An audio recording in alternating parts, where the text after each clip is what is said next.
Sidang paripurna DPRD Badung mengagendakan jawaban pemerintah terhadap pemandangan umum fraksi DPRD tentang Ranperda Badan Usaha Milik Desa, penyertaan modal pada PT BPD Bali, dan perubahan Perda nomor 25 tahun 2011 tentang retribusi tempat rekreasi dan olahraga.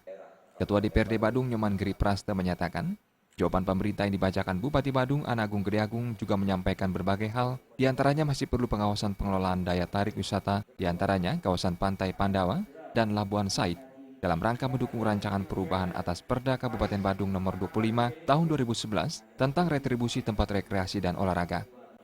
Modal sebesar 500 miliar 617 juta rupiah dalam tahun buku 2014, dirancang pembagian dividen sebesar 60%.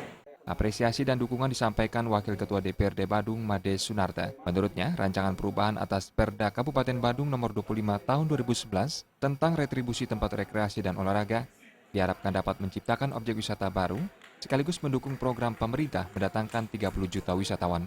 Di samping untuk menata yang telah ada, juga perda ini dapat dipakai nantinya pada objek-objek wisata yang akan bermunculan di Kabupaten Badung. Tentu dalam hal ini perlu Kabupaten Badung untuk menambah objek wisata karena Badung adalah salah satu sumber daripada pendapatan daerahnya adalah dari pariwisata.